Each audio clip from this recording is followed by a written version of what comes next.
Hi friends, it's Eric Harrison, and in this video I want to follow up on my video from last week where I challenged all of us to practice more kindness.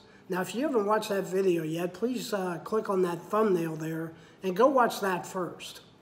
Last week I suggested that kindness may not be the answer to solve all of the divisiveness in our society today, but it certainly could lead us to begin finding answers.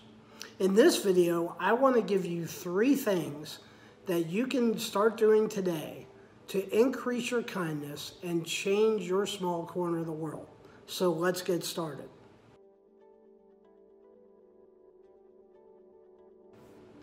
Okay, so I want to give you 3 areas to work on. The good news is these are simple to do. You don't need to learn a new skill, spend time researching techniques, or training for weeks to get proficient. All you have to do is start and then keep going. Challenge yourself to do it every day. Most experts agree that if you do something every day consistently for 66 days, you will have formed a habit. A little over 2 months to make a significant impact in the world is an incredibly worthy investment, in my opinion, and I'm guessing you agree too. So here we go. Strategy number 1, random acts of kindness. You've heard this term a lot. And 2 things here. First of all, random acts of kindness really aren't that random. They often require a fair amount of intentionality. And second, they're often much easier to do than we think they are.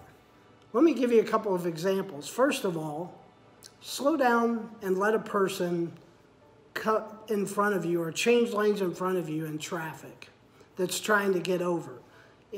Maybe you've done this. I know I have several times. Somebody turns their signal on to get over, and our initial instinct is just to hit the gas and say, "Oh no, buddy, you get behind me." Well, what if you just slow down and let that person come on over? How about if there's someone and you're walking into or out of a store and they've got their hands full and they're struggling? Why not hold the door? Open the door for somebody. Help them out the door. And then finally, how about a word of kindness? Not just a thoughtless hello or how you doing, but a more thoughtful, "I hope you're having a great day." Or, "Gosh, that's a great shirt you have on. It really is bright and happy." I bet you'll get some attention if you do that. Now, the good news about all of this is that these can be done in an instant. And they can be done to people you don't know, you've never met before, complete strangers. The better news is they can be done immediately. Right now, the next person that you interact with, you can do these things. If we're going to learn to love our neighbors as ourselves, as I suggested last week, then we have to give others as much grace as we give ourselves. And the best news is that maybe you're going to make someone's day. Maybe at the point at which you do one of these random acts of kindness, this person was just at the end of their rope, and what you did for them helped change the trajectory of their day.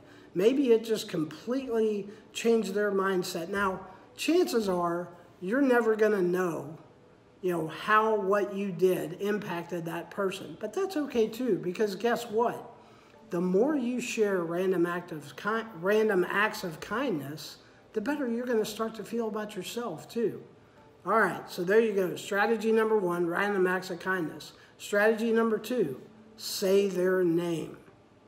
Yes, every and any chance you get, whether it's a one-on-one situation or in a group, everybody loves to hear their name. If somebody calls you out and says, "Hey, Eric, great job." Yeah, there's just something, there's this dopamine hit that you get when somebody uses your name.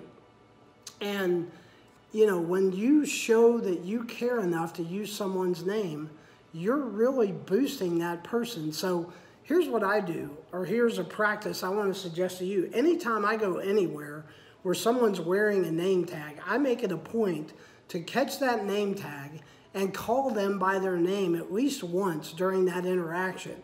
And then when the interaction's finished, I be sure to say thank you. Hey, thank you, Eric. I really appreciate your help, and I hope you have a great day. Try it and see if it doesn't work for you. Again, I guarantee you, you're going to make somebody's face light up when you do that. They're going to really feel important. Now, you know, most people don't, and they'll remember you for it. And the chances are that once you do this, they're going to treat you better than they might have otherwise done so. So give it a try. Use their name. Incidentally, this strategy works just as well with family members as it does with strangers. So give it a try, and I'd love it if you'd let me know or let us know in the comments some of the results, how it goes. If you use somebody's name, how did they react? How did they respond? How did they treat you after you did that? Say their name and watch people light up and watch their attitudes towards you change. Okay, finally, strategy number 3. Examine your motives. Are you living in an abundance mentality or a scarcity mentality? Now, your answer to this question and the corrections you take to live a life with more abundance are hugely important to your own mindset and outlook on life. The best analogy I can give you is to ask yourself if you're a cake person or a candle person. A cake person is someone who's always looking at other people and thinking that they have something that they want. Okay? Sure, they may have their own piece of cake, but the other person likely has a bigger piece of cake, or if not, it's a piece that that person wants for later, and they want to have it for themselves, not for that other person to have that piece of cake. They're always thinking about, how is that person taking away something that I want? Okay, so candle people are totally different. They don't look at other people with a desire to have what they have or to be like other people. Their sole desire is to share light with other people. They want to take the light that they have and light the lives of other people. And the more light they share, the brighter the room gets and the brighter the world gets. So how about you? If you're not yet a candle person, what can you do? What can you start today to become one? I've given you a few clues already, but I'd love to hear your thoughts and comments, even results from developing a greater abundance mentality. Please share them below in the comments, and be sure when you're down there, tap on that like button for me. I really would appreciate it. Your likes and comments really help me to spread my messages of hope and value that I'm trying to impart to you and others each week. My sole goal is to give you aims, attitudes, and actions that you can take today that will help you become the best version of yourself. Please subscribe so that you never miss another one of my videos that I release each week that is intended to encourage you. Thank you so much for watching, and I'll see you soon in another video.